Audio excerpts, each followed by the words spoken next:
आपको लगता है पाकिस्तान का परमानेंट इलाज करना ही होगा? और जो बात अभी सुमेरा ने भी कही, वो तो अभी भी धमकियां दे रहा है। हाँ, आप कह रहे हैं ऑपरेशन सिंदूर सफल रहा, लेकिन वो अभी भी एटमी धमकियां दे रहे हैं। तो परमानेंट इलाज करना बाकी है क्या? ऑपरेशन सिंदूर के जरिए भी मतलब परमानेंट इलाज तो हुआ नहीं। देखिए, 2 प्रकार के रोग होते हैं बीमारियों में। एक तत्क्षण दवा दे करके कंट्रोल करने वाला। घाव जब ज़्यादा बढ़ने लगे तो तत्क्षण ऑपरेशन की आवश्यकता है, लेकिन अब नहीं है ऑपरेशन की व्यवस्था। तो एक काम किया जाए कि थोड़ी सी मेडिसिन दे दी जाए ताकि घाव बढ़ ना पाए। ऑपरेशन की तैयारी भारत कर रहा है। लेकिन बाबा, लोगों ने तो ये भी कहा कि जब मौका था, जब जंग चल ही रही थी, घर में घुस गए थे, तो फिर युद्ध विराम की क्या जरूरत थी? घर में बैठ जाना चाहिए था ना। हाँ, वो भी बात अच्छी है, लेकिन युद्ध किसी भी देश के लिए, देखो हम किसी का पक्ष या विपक्ष नहीं ले रहे, युद्ध किसी के लिए भी लाभदायक नहीं, किसी भी देश के लिए नहीं। युद्ध से इकोनॉमी गिरती, युद्ध से सिस्टम धराशायी होते, युद्ध से विदेशों में हमारी छवि असहज होती, युद्ध से लोग, हाँ ये बात अलग है, एक जीतता एक हारता, और ये तय है भारत जीतता, बाप बाप होता है। दादी के हाथों का जादू और खुशबू से महकता घर, माँ की मुस्कुराहट और खाने की सुगंध। MDH गरम मसाला, क्योंकि हर रिश्ता है स्वाद से जुड़ा। बेटा बेटा तो आप बाप कह रहे हैं, लेकिन यहाँ तो बिग डैडी का रोल अमेरिका निभाने की कोशिश करता आ रहा है। डोनाल्ड ट्रंप आ गए, वो बार बार अपने रुक ही नहीं रहे दे रहे हैं, ये कहते हैं कि मेरे कहने पे ही सब कुछ रुक पाया। हमें बहुत ज़्यादा उनके बारे में तो पता नहीं है, पर उनका सुबह कुछ और बयान होता है, शाम को कुछ और बयान होता है। आपकी न्यूज़ों पे देखते रहते हैं। हाँ, इससे पता लगता है कि आपको सब कुछ पता है। आप पंडित जी अभी ये बात कर रहे थे कि हमें देश में कैसे सनातन को आगे बढ़ाना है, ये बड़ी चुनौती है। आतंकवाद से आज़ादी की हमने बात की, तो आतंकवाद से आज़ादी मिल जाएगी, लेकिन भगवा आतंकवाद से आज़ादी मिल गई क्योंकि अदालत में वो थ्योरी फेल हो गई। भगवा कभी आतंकवाद हो रहा ही नहीं। भगवा तो सबको गले लगाने वाले एक परंपरा है। भगवा तो सबको अपना बनाने वाली परंपरा है। भगवा कभी भी जो है हिंसा की बात नहीं करता, अहिंसा की बात करता।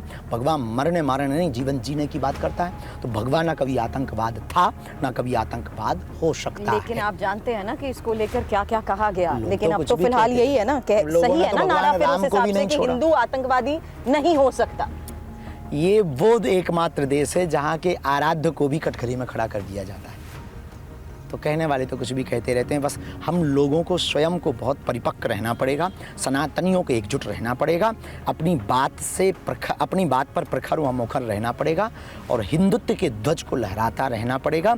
ये कहने वाले कहते रहेंगे, ये सब बरसात के मेढक हैं, ये बोलेंगे, बरसात खत्म होते ही दुबक जाएंगे। अच्छा बाबा, ये 2 नारे हैं कि हिंदू कभी आतंकवादी नहीं हो सकता और हिंदुस्तानी कभी आतंकवादी नहीं हो सकता। सच्चा हिंदू कभी आतंकवादी नहीं हो सकता। उसके चित्त में, वृत्ति में, विचार में, उसके परिवार में और उसके संस्कार में खोट होगी तो हो जाएगा। नहीं, लेकिन बेहतर नारा क्या है कि हिंदुस्तानी आतंकवादी नहीं हो सकता या हिंदू आतंकवादी नहीं हो सकता? अगर हम ये कहेंगे दोनों ही आतंकवादी नहीं हो सकते, दोनों ही आतंकवादी एक विचारधारा है। परवरिश कैसी हुई बच्चे की, ये महत्वपूर्ण है। तो यदि परवरिश बुरी हुई है तो आतंकवादी बनेगा। नहीं तो क्योंकि जब आतंकवाद की बात होती है तो धर्म की बात भी आ जाती है, तो क्या कोई रंग होता है क्या इसका? देखिए, आतंकवाद का कोई रंग धर्म नहीं होता है, लेकिन जितने पकड़े गए वो एक धर्म के ज्यादा पकड़े गए। लेकिन फिर तो कहने वाले फिर ये तर्क भी देंगे कि जो माओवादी हैं, जिनकी आप भी कुछ देर पहले बात कर रहे थे, नक्सलियों की बात आप कर रहे हैं, जो नक्सली हैं वो तो बहुत बड़ी संख्या में हिंदू हैं। जो LTT थी प्रभाकरन का संगठन, उसमें बहुत बड़ी संख्या में अपना निजी अलग एजेंडा है। बब्बर खालसा है, ईसाई भी कुछ है संगठन लेबनान में। धर्म देखो, आतंकवाद कोई जाति थोड़ी देखता, रंग भेद थोड़ी देखता, धर्म थोड़ी देखता। आतंकवाद तो विचारधारा है। आतंकवाद तो अमानवीय कृत्य की विचारधारा है जो मानवों को जीवित नहीं रहने देना चाहती। युद्ध के बल पर, शस्त्र के बल पर, मृत्यु के डर के बल पर, मृत्यु के दंड के बल पर अपनी बात को मनवाना चाहती है। एक विचारधारा है। नहीं तो आज़ाद भारत में तो पहला आतंकवादी ही नाथूराम गोडसे को कहा गया, उन्होंने गांधी जी की हत्या की। बिल्कुल की, और हम इस बात के समर्थक भी नहीं। क्या है आपके मुताबिक नाथूराम गोडसे हत्यारा, आतंकवादी? इस बारे में देखिए, देशभक्त है कि नहीं ये लोगों की अपनी अपनी। हमारी दृष्टि में तो महात्मा गांधी का सम्मान बहुत है, और हमारी दृष्टि में महात्मा गांधी ने जो कार्य किया वो अभूतपूर्व किया है। तो हत्यारा है नाथूराम गोडसे? बेझिझक ऐसे किसी को आप मृत्यु दंड नहीं दे सकते। भला है बुरा है वो कानून के हाथ में देना चाहिए, संविधान के। उस वक्त तो आज़ादी के हीरो कौन है? सुभाष चंद्र बोस, बहुत मानते हैं हम उनको। सुभाष चंद्र, भगत सिंह, बहुत अद्भुत। चंद्रशेखर आज़ाद, कोई महिला में भी एक है। कोई महिला आज़ादी की लड़ाई में जो आपकी बहुत है। हम सबको सम्मान करते हैं, सबके माध्यम। महात्मा गांधी का भी सम्मान करते हैं, राष्ट्रपिता की तरह स्वीकार करते हैं। आप हमको देशद्रोही समझते हैं। ये है सीक्रेट रेसिपी MDH का जीरा सत्चल जीरा मसाला।